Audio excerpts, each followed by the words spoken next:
Hi guys, and welcome back to my YouTube channel. My name is Vijeta, and today we shall be doing the modern period. I thought I should do something different today.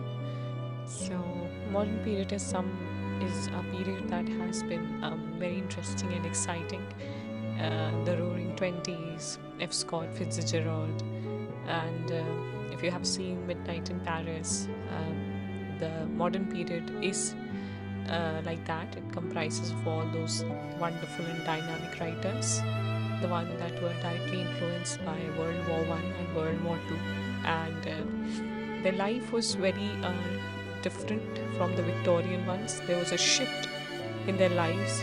They were like somewhat the OG rebels, if one might say so. So yeah, we shall be talking about them today. So let us begin. The modern period stretched from 1900 to 1945. And modernism involves a radical and conscious break with the past, rejection of conventional Victorian morality, and invention of new forms of expression. That's the title. In 20th century, several social, economic, scientific, cultural, and political changes took place that shook the foundation of the existing world order. One of the most eminent movements that took place in the modern period was obviously World War One, which stretched from 1914 to 1918. The modern writers felt betrayed by the war and the changing world, caused the creation of new forms of writing in accordance with the modern age, thus giving rise to modern literature. In modern literature, the focus shifts away from external reality to the inner reality of the human mind.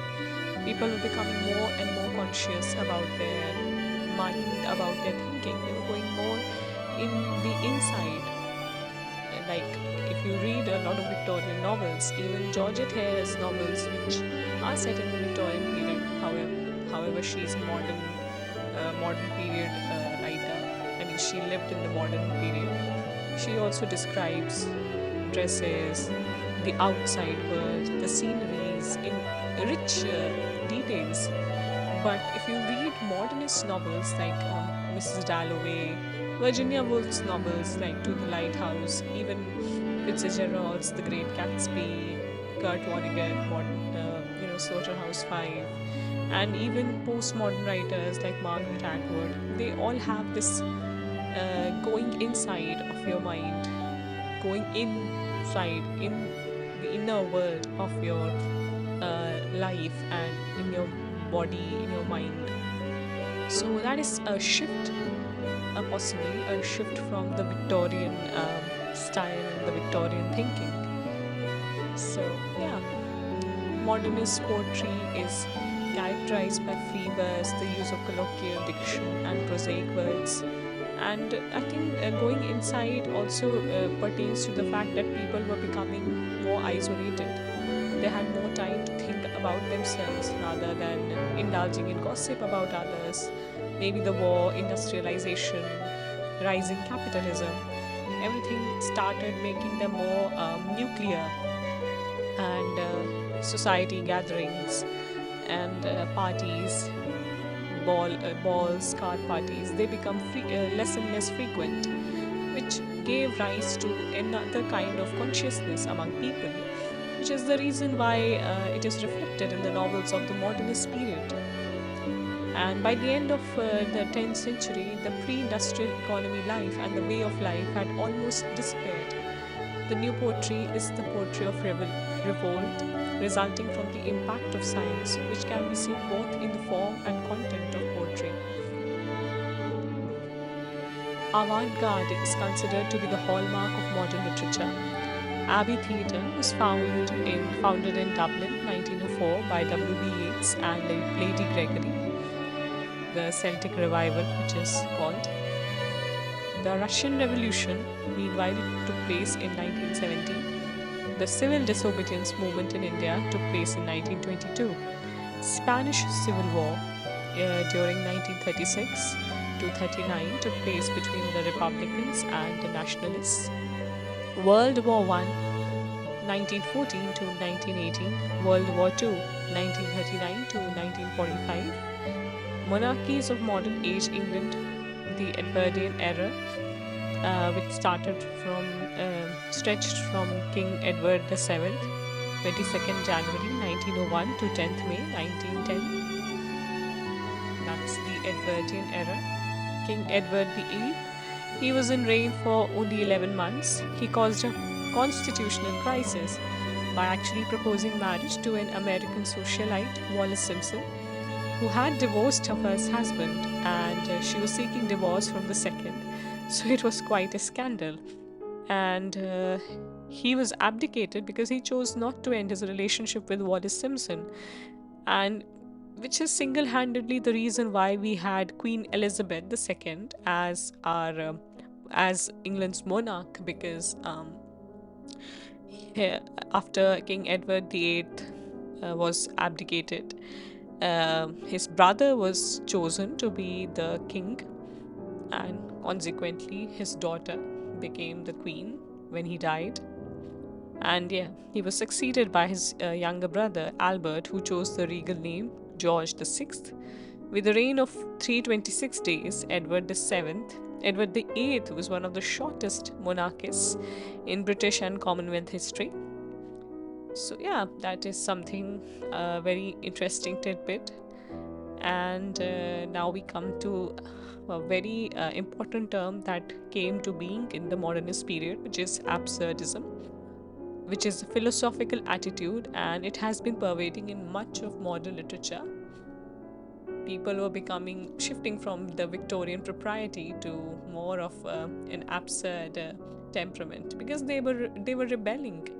The war and other shifts in the society had made them more and more daring to choose different paths, to seek new beginnings, to seek new paths. And it could be seen, it was reflected in their works, their lifestyle, their ideologies, their relationships, their family life, and other aspects of their life.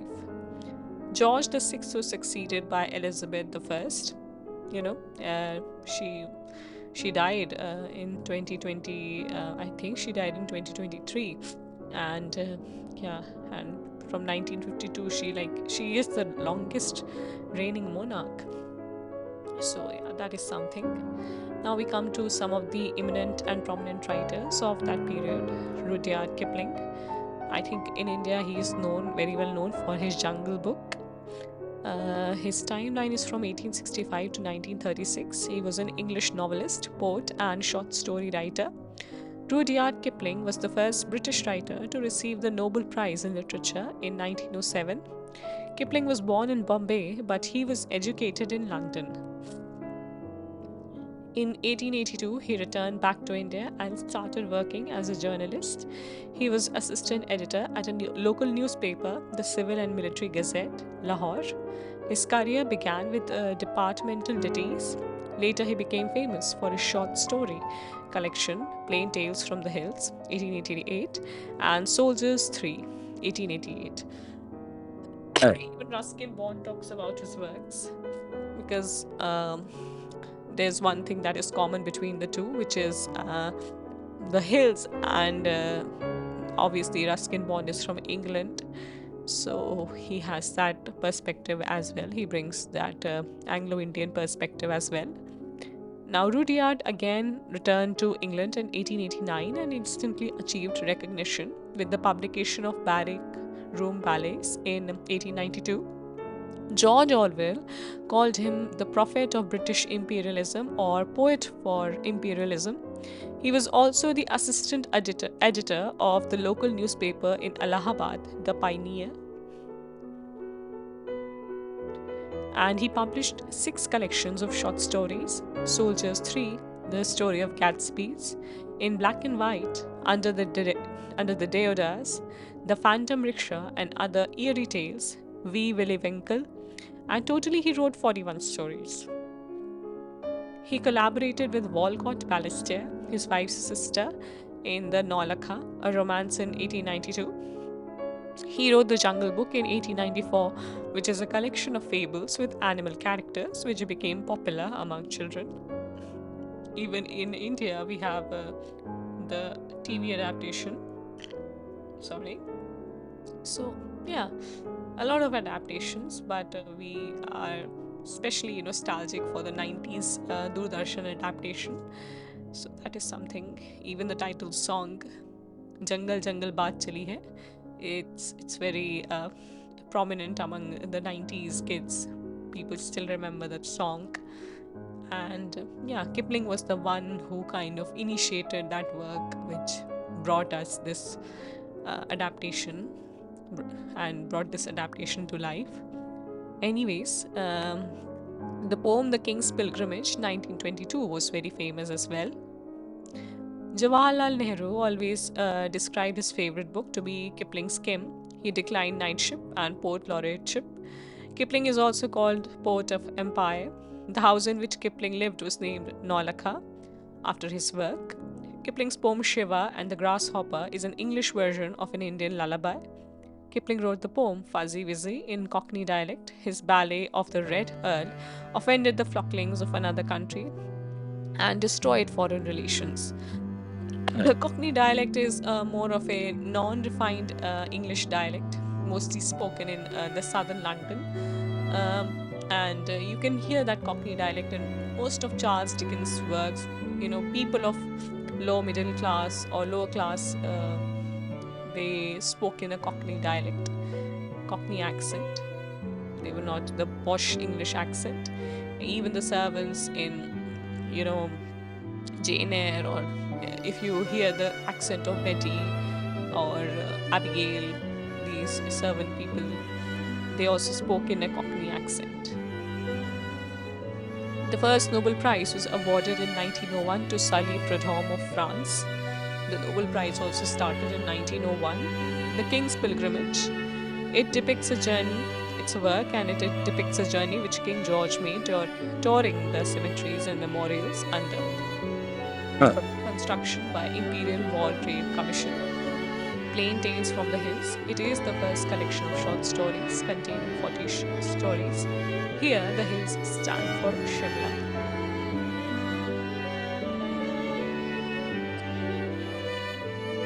Soldiers 3, 1888. It is a short story. The three soldiers are Leroyd, Mulvaney, and Ortheris, who also appear in Plain Tales from the Hills. The Jungle Book is a collection of stories by Kipling, as we have discussed, and it was first published in magazines in 1893 to 94. So yeah, it's an old work. It is evident that it was written for his daughter Josephine, who unfortunately died at the age of 6 in 1899. The Jungle Book and the second Jungle Book are stories about Mowgli. Among all stories, 3 stories are best known. These stories revolve around the adventures of an abandoned man-cub, Mowgli, who is raised by wolves in the Indian jungle. The most famous stories by Kipling are Rikki Tikki Tavi, the story of a heroic mongoose, Tumai of the elephants. Rikki Tikki Tavi deals with the adventures of a young mongoose. Mowgli, a boy is raised by wolves in the Indian jungle with the help of Bhalu. The Indian word only. The bear and Bagheera, the Black Panther, and then he has to fight the tiger Sher Khan. O. Henry James said about Kipling that Kipling strikes me personally as the most complete man of genius, as distinct from fine intelligence that I have ever known.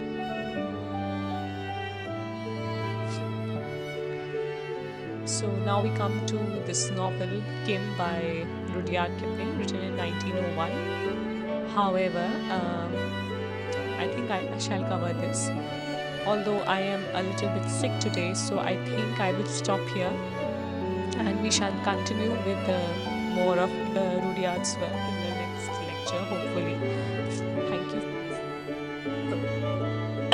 I hope to see you all in the next video. If you like the video, please give it a like, share, subscribe to my channel, and I will meet you all in the next video.